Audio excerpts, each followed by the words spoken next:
स्वः तत्सवितुर्वरेण्यं भर्गो देवस्य धीमहि धियो यो नः प्रचोदयात्।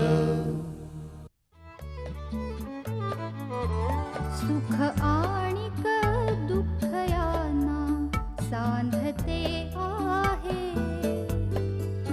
जीवनाशी ती कधीची भांडते आहे।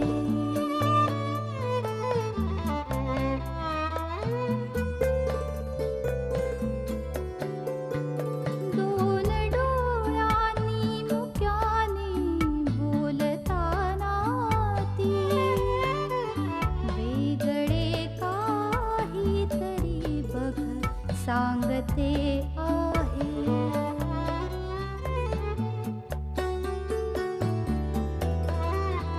जीवनाचे एक गाणे गात जाताना वेगळीशी चाल त्याची बांधते आहे। जीवनासाठी जणू ही अकस्मिता, सुखाणिक दुःख वेडी अवंतिका।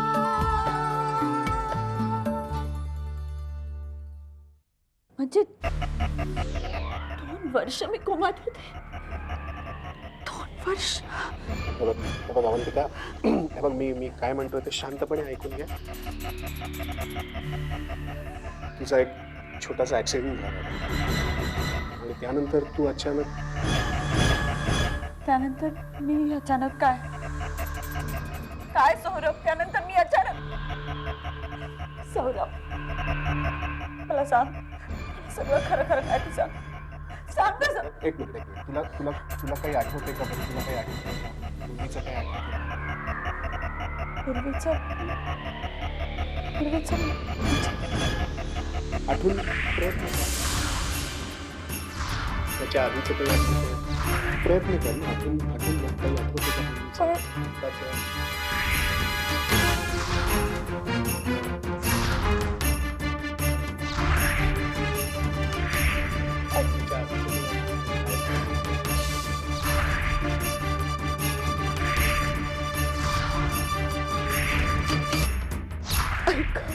अभी सौरभ माझं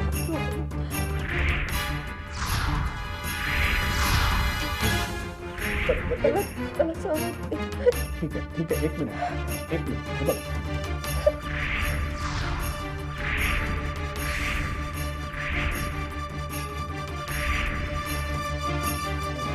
बरं बघ अवंतिका, तू ताण देऊ नकोस, तू ऐक होतं, तू ताण देऊ नकोस। खरं तर डॉक्टर कोपिकर स्वतः हे सगळं सांगणार होते, पण मीच त्यांना म्हटलं की नको, मी समजून सांगतो तुला, तू ताण देऊ नकोस, ऐक माझं। पण सौरभ मला कळलं पाहिजे माझ्या आयुष्यात या 2 वर्षात काय काय घडलं। मला एक गोष्ट सांग सौरभ। मी डॉक्टरांना म्हटलं ही शुद्धीवर आल्यावर 2 वर्ष काय 5 वर्षांनी सुद्धा असेच प्रश्नांचा भडीमार करणार, मी म्हटलं होतं डॉक्टरना। तुला काय गंमत वाटते का?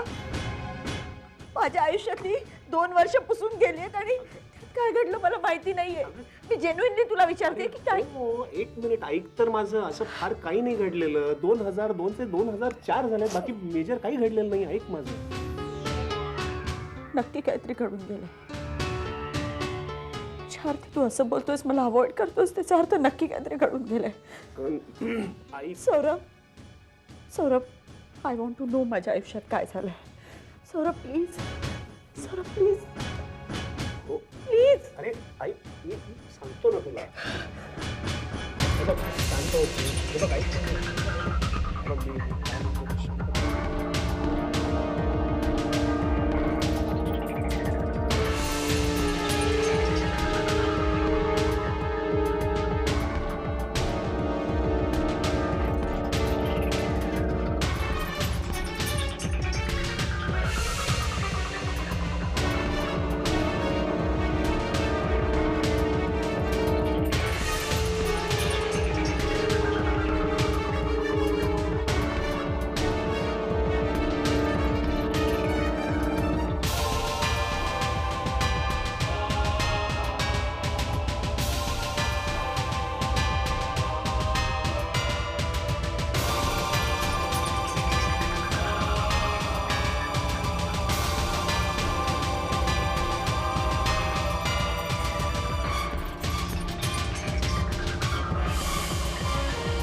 इतकं सगळं कडून गेलं माझ्या आयुष्यात,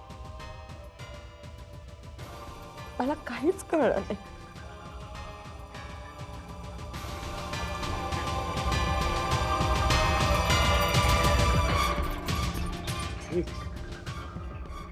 अवी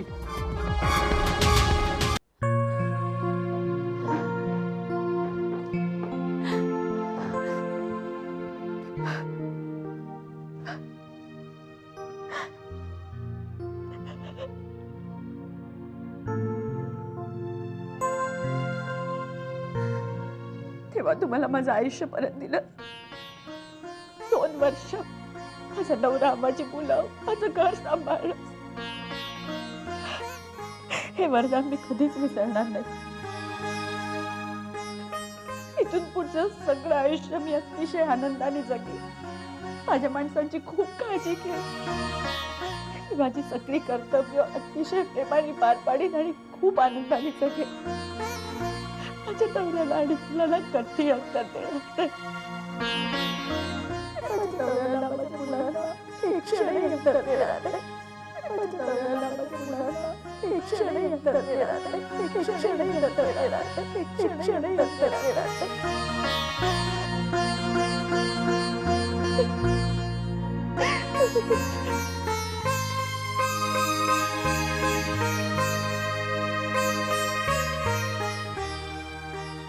परमेश्वरा, आता आणखी किती खेळ खेळणार आहेस तू आमच्या मनाशी? काय मनात आहे तरी काय तुझ्या? ती आता माझी पत्नी राहिलेली नाहीये. तिच्या बरोबर राहायचं, तेही मनातल्या प्रेमाला बांध घालून कसं शक्य आहे?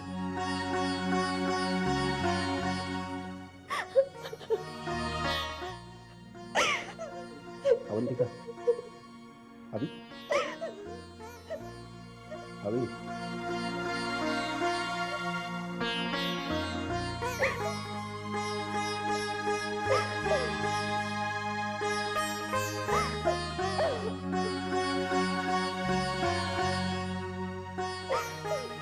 अवंतिकाला विसरून पुन्हा आयुष्य सुरू करायचं असं निश्चित केलं होतं मी. पण हे अकल्पित होऊन बसलं आणि आता ही माझ्या जवळ असून सुद्धा मी तिला अवहेलना काय करू? मी नाही विसरू शकत. सौरभने आतापर्यंत सगळं सांगितलं असेल अवंतीला. तिच्या बिचारीच्या मनात नाना प्रश्न येत असतील. तिच्यासमोर कसं जायचं हेच टेन्शन आलंय मला. काय उत्तर देणार होत आपण? हो ना, आम्हालाही काही समजेना असं झालंय. या सगळ्यातनं काय निष्पन्न होणार आहे देव जाणे.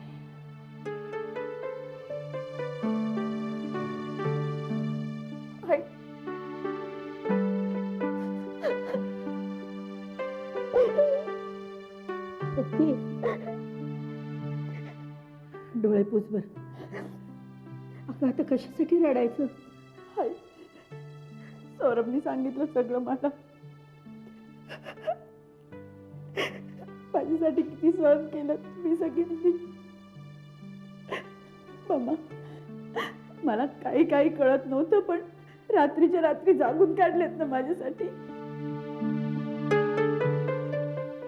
दुसरं जीवन दिलंय तुम्ही मला. अवंतिका, तुम्ही इतक्या एक्साइट झाला तर तुमच्या तब्येतीला त्रास होईल. आज तुमच्यामुळे मी परत उभी आहे, फक्त तुमच्यामुळे मामा.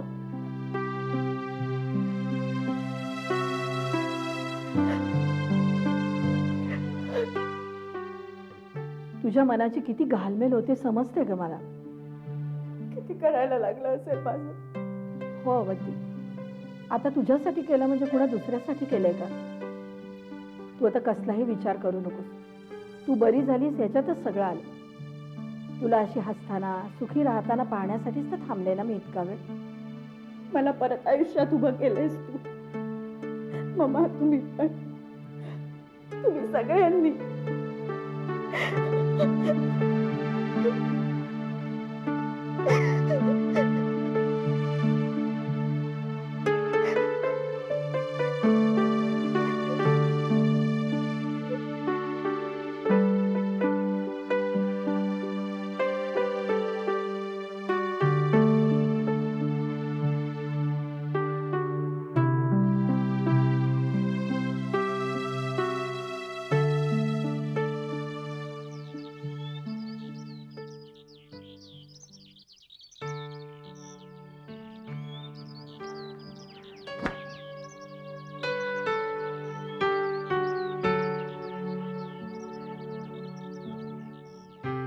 दादा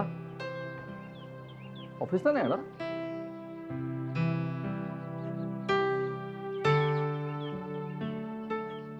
नाही, आजचा दिवस जरा तू मॅनेज कर. मला बरं वाटत नाही. ठीक आहे, डोंट वरी, मी करतो मॅनेज. पण दादा, असं कामापासून दूर राहणं, मीटिंग्स अटेंड न करणं, एकटं बसून विचार करणं, हे काय सगळ्यावरचं सोल्युशन आहे का? दादा, अरे अवंतिकाला तरी आवडलं असतं का?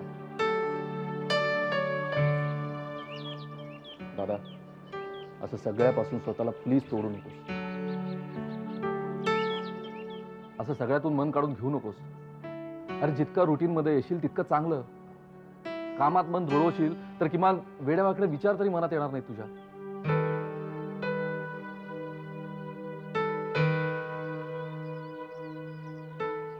ऑफिसमध्ये गेलो तर अवंतिकाच समोर दिसत राहील. माझ्या आयुष्यात तिची असण्याची सवय झाली रे. कसं विसरून जाऊ तिला? Just impossible.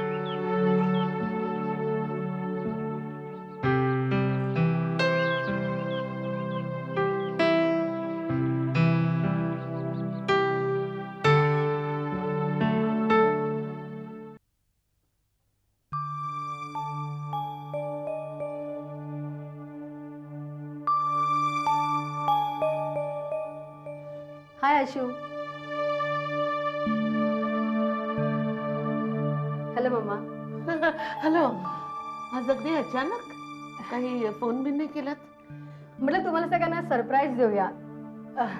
मम्मा, सौरभ कुठे आहे? ते जरा बाहेर गेलेत, येतील आत्ताच.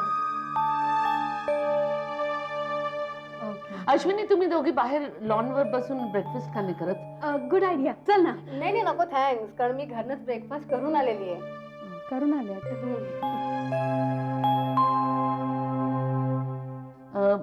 आमच्या फास्ट फ्रेंडची मुलगी आहे ती. सौरभच्या वडिलांचे खूप क्लोज फ्रेंड आहे त्यांची मुलगी. यापूर्वी कधी पाहिलं नाही त्यांना? नाही, खूप वर्ष बाहेर होते, कोल्हापुरातच नव्हते.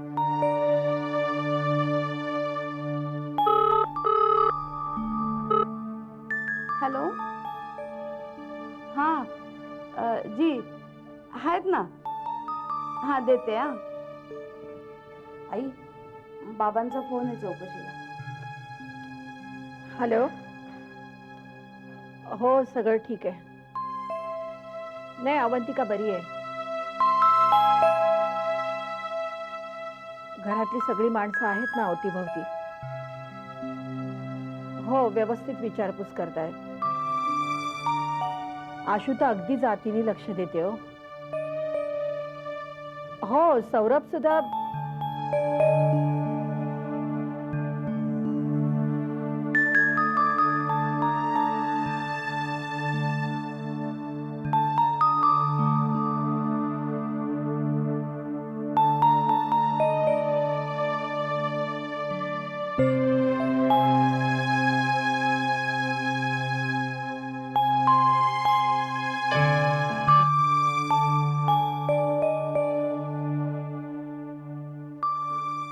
सोनालिका, तुम्ही काय करताय आज? आम्ही शॉपिंगला निघालो. येते का शॉपिंगला? चला. असं खास असं काही ठरवलेलं नाही मी. हो ना, मग चला ना, आम्ही विंडो शॉपिंग करू, कदाचित शॉपिंग नाही करू. Come on. आशू, तू पण येतेस ना? नाही, मला इथे काम आहेत. तुम्ही जा ना दोघी. ठीक आहे. Okay, fine. मी पटकन कपडे बदलून येते. तू माझ्या बरोबर चल ना, मी नवीन सेट बनवला, दाखवते मी तुला. चल. आले आम्ही. ये. इतका सुंदर आहे.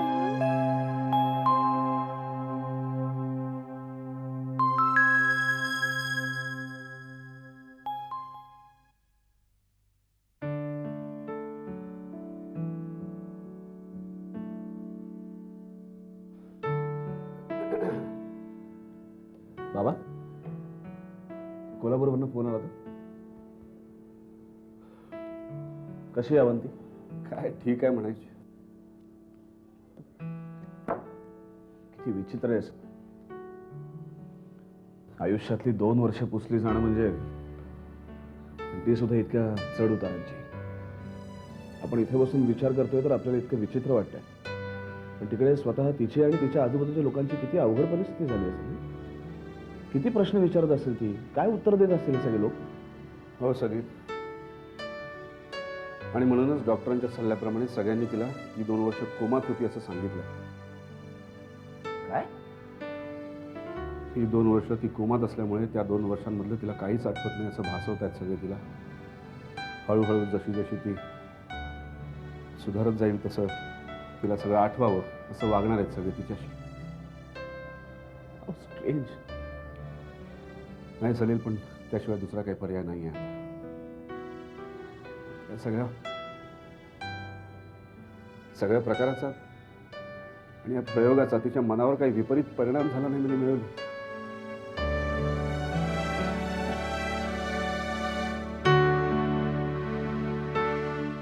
हा बोल अभि, कसं आहे?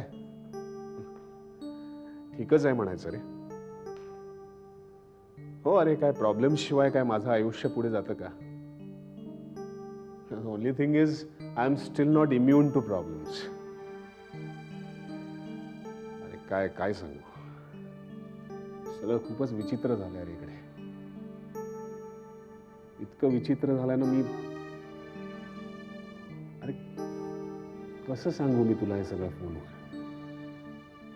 आणि मी जर सांगत बसलो ना तर हे जे मी अवसान बांधून उभा आहे ना, मी मोडून पडेल.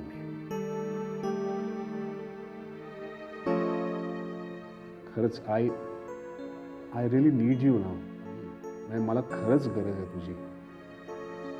खूपच एकटा आहे मी. Okay okay. एनिवे डोंट वरी.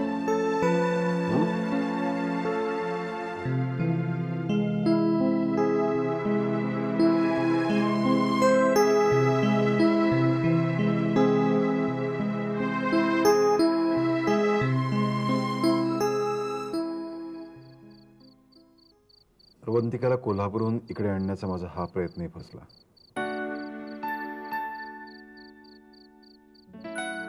डॉक्टरांनी अवंतिकाचे रिपोर्ट्स बघून डॉक्टर कोपीकरांची ट्रीटमेंट परफेक्ट असल्याचं सांगितलं.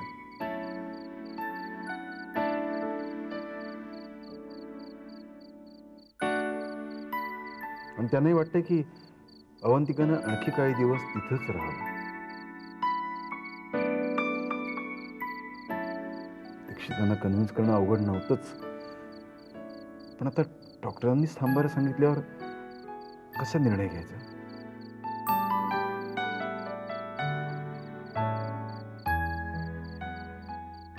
अवंतिका, अचानक तुझ्या माझ्यात केवढं अंतर पडलंय. एरवी माझ्या मनातले विचारही तुला समजायचे, माझ्या आधी जाणवायचे, पण आज खूप दूर गेलीस तू अवंतिका, खूप दूर. आणि आय एम टोटली हेल्पलेस.